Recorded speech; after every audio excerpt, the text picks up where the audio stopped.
Hi there, welcome to Horticulture Geek. I'm Ray, and I'm glad you guys are joining me today. I'm finally going to do the full garden tour. So I'm gonna flip the camera around, walk around the garden, show you everything, talk about some plants, and hope you enjoy it. So sit back, relax, and let's walk around the garden.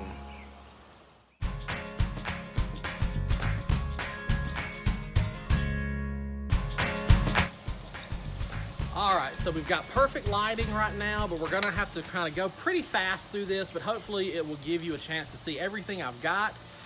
So here we go. We're gonna start right here on this foundation planting. So I have a macho fern planted in a large urn. We've got that, so he is doing really well. It's getting huge.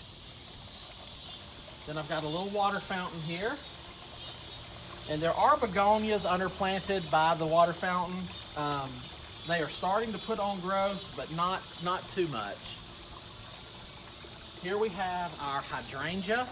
This is a regular hydrangea macrophylla. I've got a video where I pruned this from a bush into more of a standard tree form. And it's doing fairly well. I have to keep it pruned back, but it is blooming and it is looking gorgeous. So this is definitely something you can try at home. Here I've got caladiums and my wheelbarrow planter with impatiens, which is looking really nice. And I've got a hosta peeking out underneath the wheelbarrow planter. So I think this is really looking great. A very large elephant ear as the anchor here. Let's come down here. All right, so right here I've got a row of canna lilies, and these are actually getting ready to bloom. So if you'll come in right here, you can see I've got flower heads forming on the canna lilies, and there's more there, and they're popping up. So these will get ready to flower very soon. This is a lemon balm. Lemon balm is very invasive. I do have it planted directly in the ground. And this is actually fixing to flower itself. So I'm about to come in here probably after I film this video, and I will completely prune this lemon balm back to the ground. I'll probably leave like 4 or 5 inches of stalks. That is all, because once it starts flowering, it will go to seed, and the seed will disperse, and you'll have lemon balm everywhere. So I don't want that. Rosemary, squash, zinnia. This is a Roma tomato in my, let's look at the large flower bed.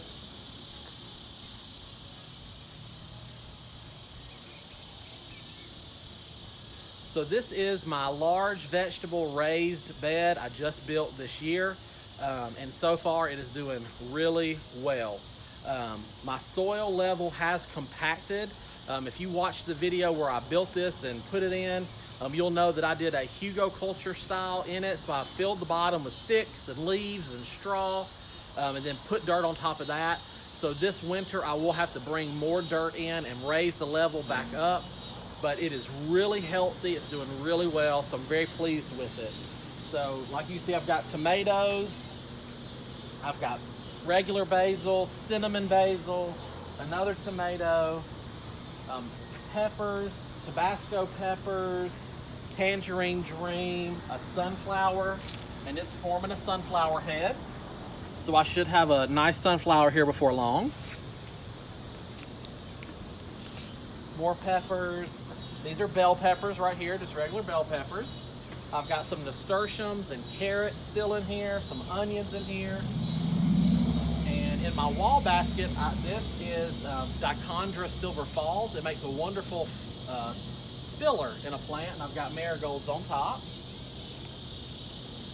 We've got jalapenos here, a zucchini, and green beans. So I've got this green beans going up this wall. These are pole beans, looking really nice. Let's look right over here. So this is my potting shed, and in front of the potting shed I have clusters of pots. My rose bushes are about 3 years old at this point. and they are really sick. So these will probably get yanked out this winter, and I will completely redo these big pots and have a new centerpiece put in them.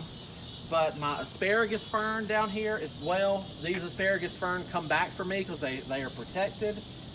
And then a pot of dianthus on each side as well to complete the looks on each side. And this is just a regular sweet potato vine that I have in both pots spilling out. I think for now, let's come back here and look at the other vegetable bed.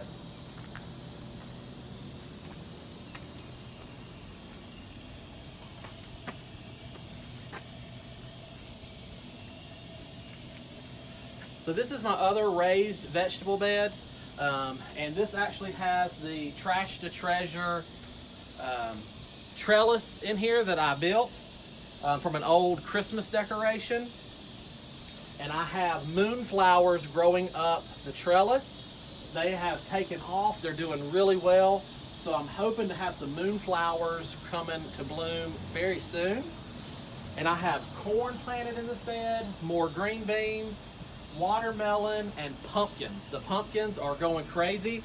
And if you look right here, let me scoot over here, you can see we have pumpkins forming. All right, I think next let's head off up to the top of the deck and we'll start working around that flower bed. All right, so here we are at the top of the deck over here. I want to start with this pot here because it is looking really nice. So these super bells are looking really good. I did intentionally pair them together because the yellow throat on this one obviously looks really well, so they match pretty nicely if you want to look in on that. So that's one of the tricks I use in pots is you try to find something that will join the two together, and so that works really well in this hanging basket.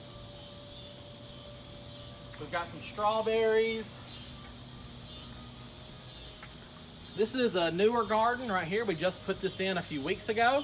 I put that video out. So our fountain is repaired. That was another video, and she is running nicely. And then this is the lace cap hydrangea, looking nice. Pot of caladiums, and our hostas are doing well. Here we have our little fish pond, a drift of impatience. I mean, this is the shade garden here. So I've got hostas, coral bells, heucheras, begonias, astilbes. I've got hydrangeas and ferns all through this area. It looks really nice.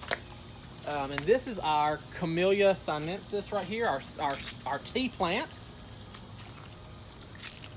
So that right there, if you watched that video where we talked about tea, that is the Camellia. It's putting on lots of growth, looking really good.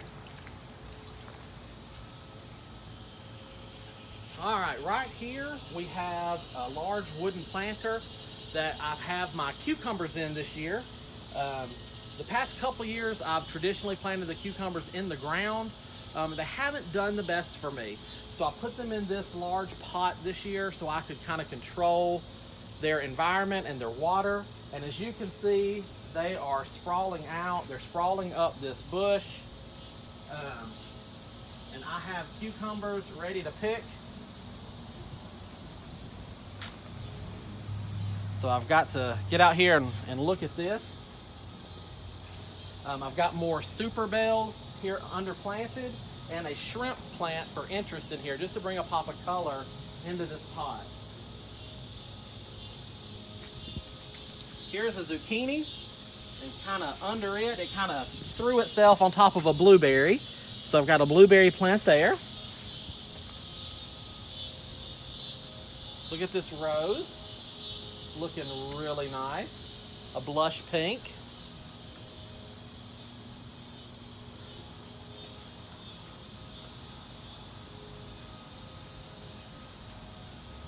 And again, I've got another blueberry, another zucchini, and some Swiss chard. These are Chistonias, the Mexican sunflowers. They are putting on some incredible growth and height. So hopefully they will start blooming here pretty soon. I've got this firecracker plant here. This is a huge hummingbird attractor. And you can actually sit out here on the patio and watch hummingbirds just come and work this plant. It's really nice. This is a red twig dogwood tree. So if you want a plant that gives good winter interest as well as a summer green space filler, red twig dogwood is perfect. If you can see in here, the branches, in the summertime, they have almost a red hue to them, but in the wintertime, these branches, it is a deciduous tree, all the leaves will fall off and the branches will deepen in color. So you'll just have these fiery red branches over here. It's really pretty. Echinacea, so I've got the purple cone flowers. There's some red and some yellowy white ones. There's some salvia planted back there. I've got some onions here. If you've watched my channel before, you know that I like to pop onions randomly in the garden because I like the way that they flower. I let them go to flower. And these are just regular green onions or spring onions that you can get in the supermarket. But I really like the flower on them, so I'll pop them in. Here, I've got a Gumphrena, and I have resorted to putting baskets on top of some of my plants to keep the rabbits from eating them. I picked this basket up for $1 at the Dollar Tree, but you can see it's a good mesh basket. It allows water and light to get through it, so the plant will still thrive and grow, but it prevents the rabbit from eating the plant. So I'm going to pop that back on there. But Gumphrena is really pretty, and so it puts these really fun orbs of color.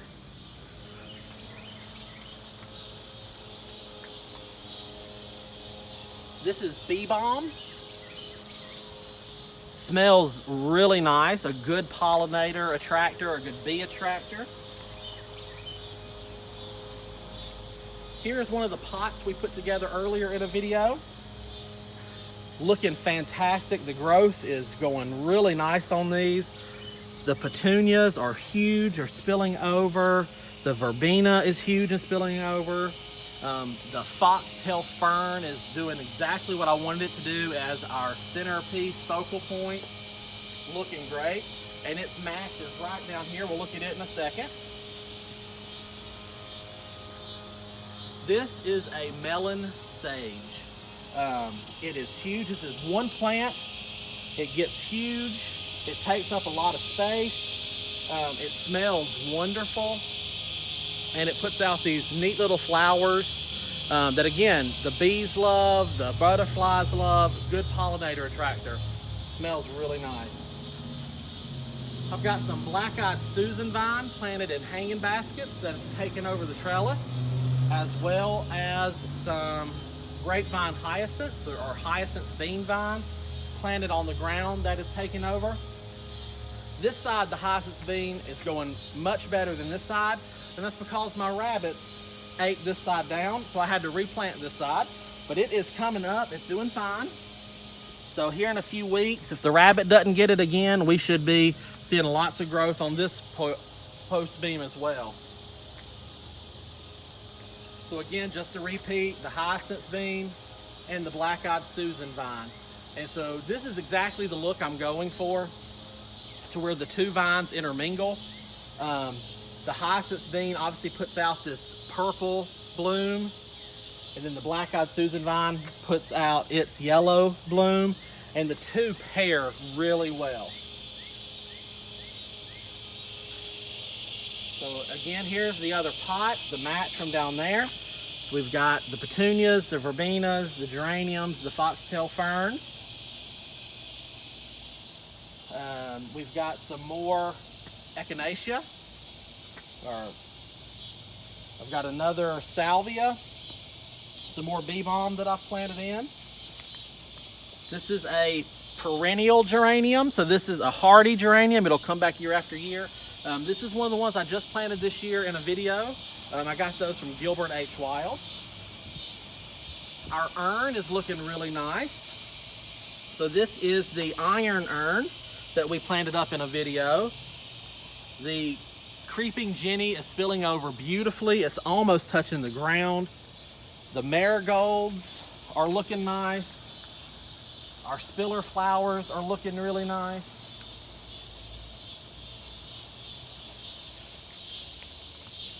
These two little pots here, I showed you in a video when we planted them up.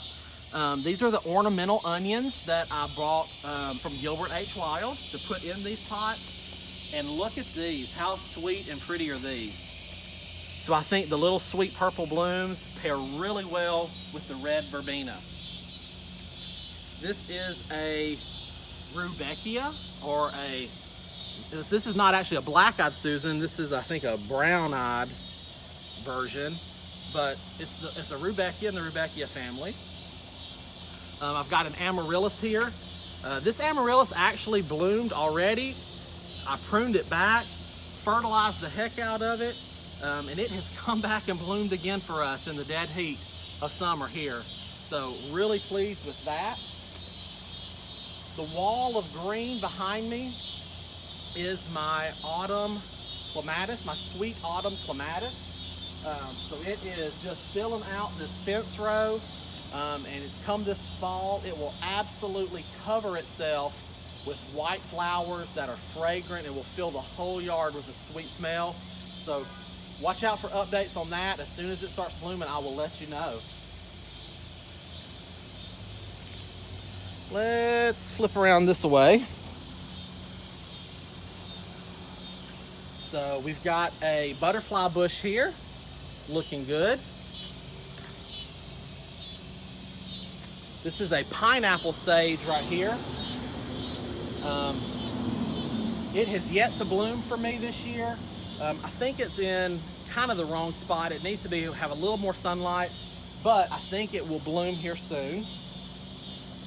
Just kind of got a mixed pot here. You'll see another basket. Some petunias, some more onions, some more sages. Gladiolas are blooming. So that's a nice, fun color, gladiola. The gladiolas don't really support themselves very well. They tend to flop over. Here I've got some celotias coming in.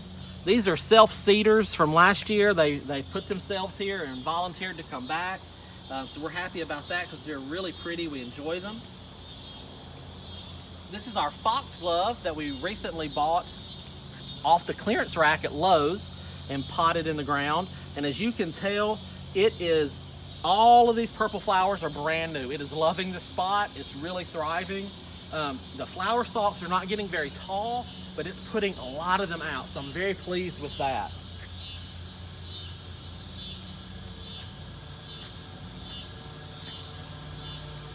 My daughter's fairy garden pot.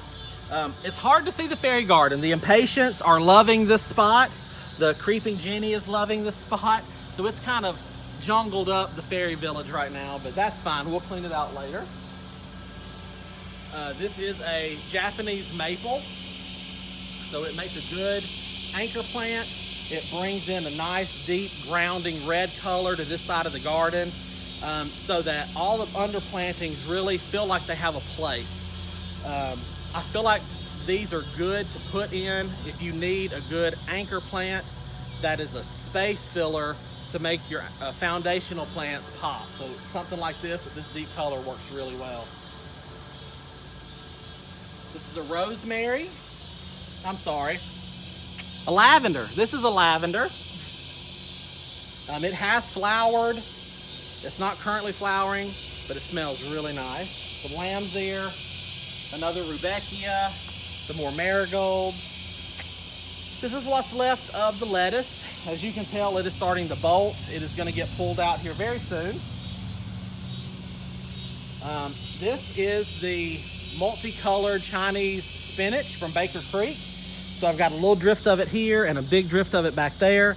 And then I've got some zinnias coming in around it as well.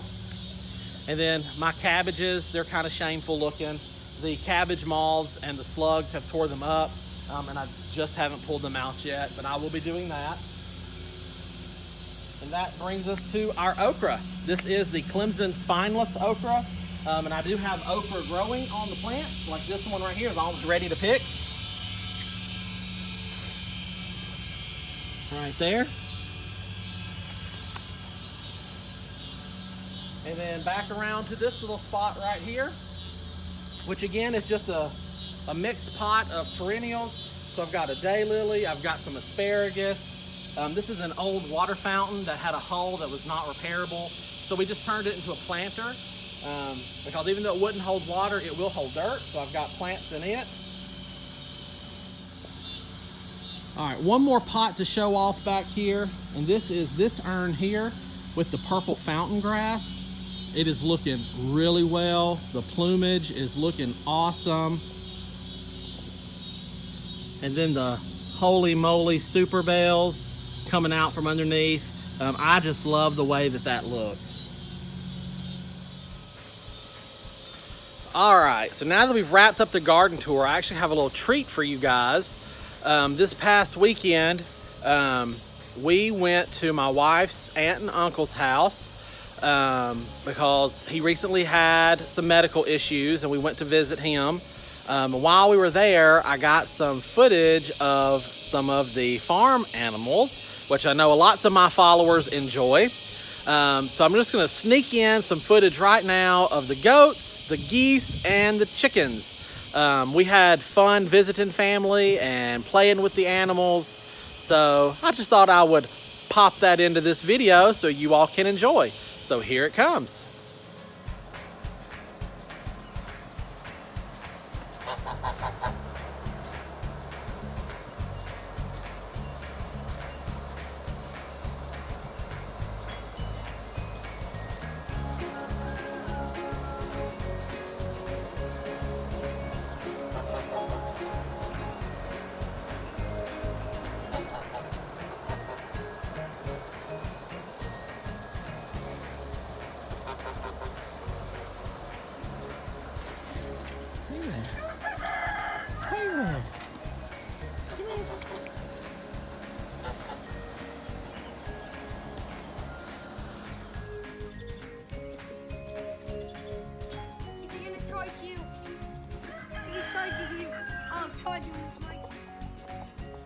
Hello, chicken foot.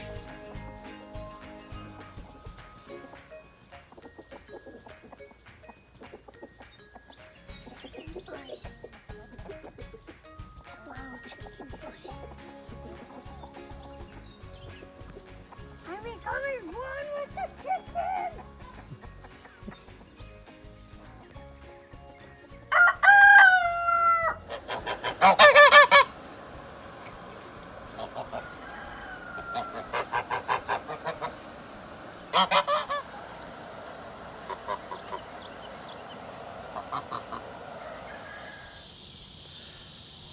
So guys, I think that's gonna wrap up this tour. I'm losing light, so I will show you the front yard later. I've got a few pots out there that I want you to see. Some updates like the cobalt blue pots that we planted on either side of the driveway. So we'll do another little mini tour of the front yard at a later time. But for today, this wraps up the tour of the garden back here. So I didn't point out every single plant. But if you saw something in the video that you're like, ooh, what's that? I want to know more. Just put it in the comments below and I'll be happy to talk to you and answer through comments, or you can email me. But I hope this video has showed you a good glimpse of my garden, the work that I'm doing here on it. So as you can tell, I like a thick, full garden. My father-in-law teases and says it's kind of a jungle. But that's what I like. I like to see plants peeking over the sidewalk, spilling over the borders, intermingling. I love that look. It's what speaks to me. So it's how I garden. And there's nothing wrong with a style of garden where every single plant has its place and they're all spaced out. That can be equally just as beautiful. But for me, I really like this thick, full look. So that's what I've gone with here at the Horticulture Geek Garden. So again, I hope you've enjoyed it. If you're not a subscriber to the channel, I would certainly hope you would consider joining us here in our journey. I would love for you to join along. You never know where we're gonna go, what we're gonna do, what we're gonna get up to. So click that bell, follow along, and join in. It has been fun to film this little tour. I hope you guys got something out of it, but I think it's time to sign off. So until next time, from my garden to yours, I wish you all the best and happy gardening. Take her easy, everybody.